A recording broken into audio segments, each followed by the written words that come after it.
Pertanyaannya, saya mengalami satu kejadian traumatis dalam kehidupan yang sepertinya menjadi sebuah benteng besar yang seperti memupus motivasi dan gairah saya terhadap kehidupan dunia ini.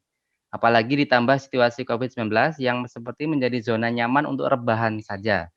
Bagaimana ya dok langkah-langkahnya agar kita bisa lepas dari trauma dan kembali bersemangat untuk bisa semangat kembali dalam hidup yang saat ini serba membatasi ini.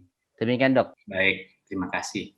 Jadi ada sebuah quote gitu ya, bahwa man is not destroyed by suffering. Jadi manusia itu nggak akan hancur karena penderitaan atau traumanya, but man is destroyed by suffering without meaning. Tapi manusia itu akan hancur karena penderitaan yang gagal dia maknai. Proses traumatik yang kita hadapi itu butuh untuk kita maknai.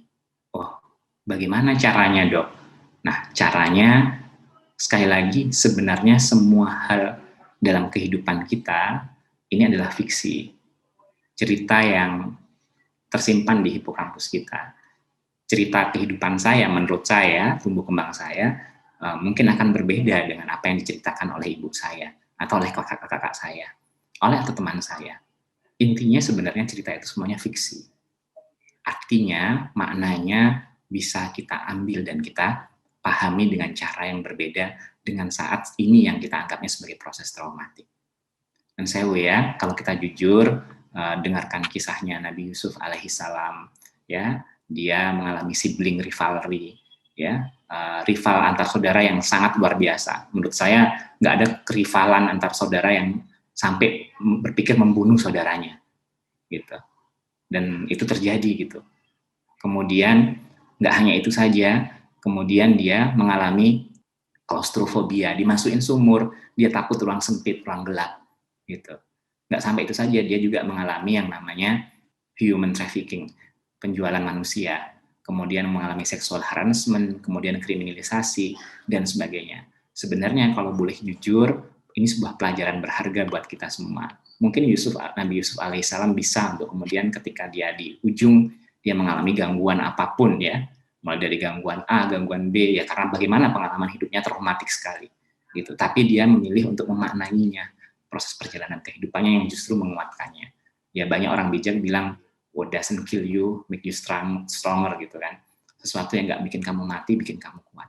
Tapi Bapak, kalau proses traumatik itu sangat dalam dan sangat susah untuk kemudian dikatakan dan tersimpan dalam memori kita, tidak ada salahnya untuk datang. Psikiater ini ada dalam dunia Islam sejak tahun 400-an.